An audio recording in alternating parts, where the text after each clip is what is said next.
Hey guys, thanks for tuning in to another video on ForgottenWeapons.com.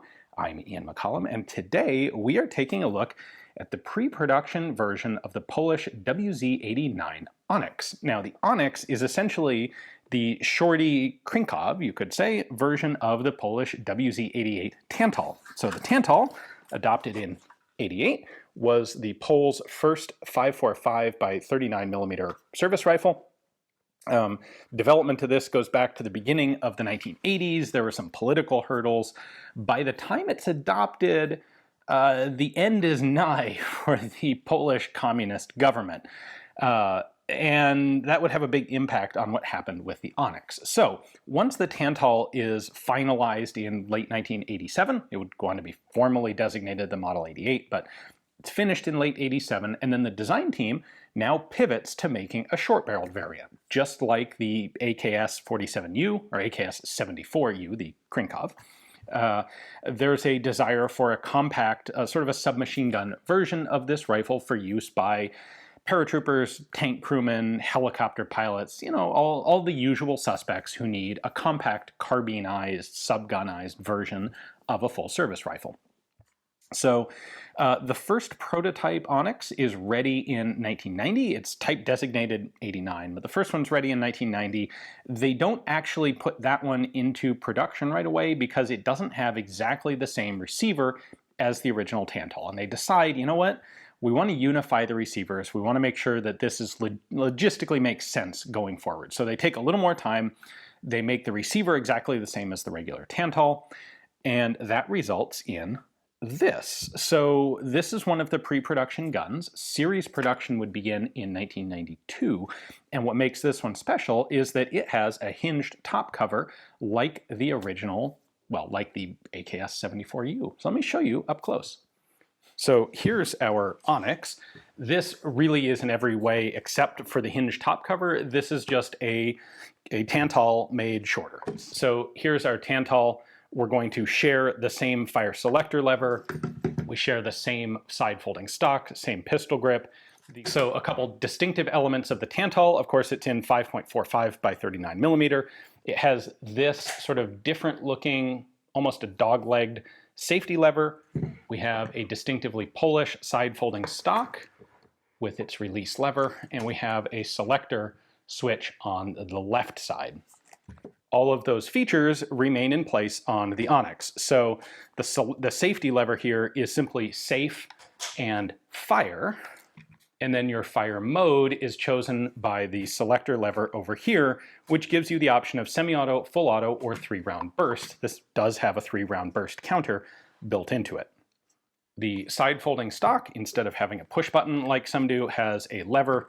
Press the lever down, and you can pivot the stock closed. Quick look at the trunnion markings here. Circle 11 is Radom works in Poland. 1991, obviously, production date. And then OOBR is an unpronounceable series of Polish words for me, which means basically Research and Development Center. This is serial number 36. This is a very early example. The rear sight is definitely the most distinctive element of this. So you can see that the top cover is pinned to the rear sight block here. We then have a rear sight very much like the Soviet AKS-74Us. This selection is for 100 to 200 yards, or within 200 yards, and then we can flip it down and we get 400, sorry, meters, not yards, obviously. The front sight is your basic standard AK front sight. We have the same handguard retainer mechanism as on the Tantal, so we'll take it apart in a moment, but that's what that screw is there for. This pre-production pattern used a flash hider muzzle device, again, very much like the Soviet one. Later patterns of this would actually go to a slightly different muzzle device that was capable of launching rifle grenades. The Onyx is, I think, the only of the compact or micro-compact AKs that was actually designed to be able to fire rifle grenades, but this pre-production version does not. Disassembly begins just like every other AK with the top cover. Now, the Onyx shares the same safety latch as the Tantal, so you have to push this down, then you can push it in and remove the top cover. In this case, of course, the top cover is pinned to the rear sight block. So that's going to stay attached to the gun. Lift that up, take out the mainspring, take out the bolt carrier. This is essentially identical to the Tantal, except it has a shorter gas piston to accommodate the shorter barrel. Bolts the same. The barrel here is 207 millimeters long. That's like 8.15 inches. Nice short little thing. We have the same fairly complex fire control mechanism as on the Tantal. So that's got your 3-round burst mechanism in it. Then to remove the handguards and gas tube, we have to slide this handguard retainer forward. We're going to take this screw and rotate it around until that white dot lines up with that little spring pin. So right there. I can then slide this handguard retainer forward. There we go, like that. Now then we can pull off the polymer upper handguard, the wooden lower handguard. This would change to polymer on the production versions of the gun, but for this early one, it's laminated wood. And then if I pull the retainer all the way forward, I can lift the gas tube right out of the gun. It's got that little tab on it to keep it aligned in the gas block right there. So that's it. We just have a semicircular cut in the barrel, and this is a pin with a cut in it. That's simply rotating that pin locks the retainer in place here, and that's what holds everything together. I can go ahead and unscrew the muzzle device as well.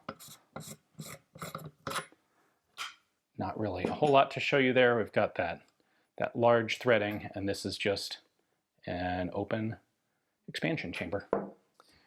And there you are. There is the pre-production model of the wz89 Onyx field stripped.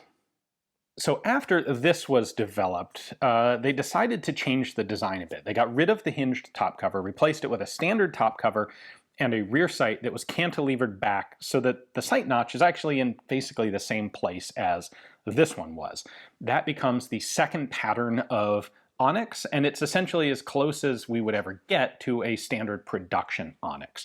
It does sort of go into series production, but a grand total of only about 200 of these things are actually ever made. There's a whole series of political shifts. Allegedly, the issue was too much muzzle flash. In reality, it was politics that killed the Onyx. There was a short-lived wz91 version of essentially the same gun, essentially the Onyx in 5.56 NATO caliber. Eventually, this all comes back around as the Beryl project, the Beryl, B-E-R-Y-L, named after beryllium. The Poles had a thing for mineral names at this point. The barrel would be the 5.56 millimeter AK, and the mini barrel was essentially this for the Beryl family. So the Onyx itself in all of its forms remains an extremely rare Polish AK variant. Big thanks to the collector who gave me access to this one to film for you guys. Hopefully you enjoyed the video. Thanks for watching.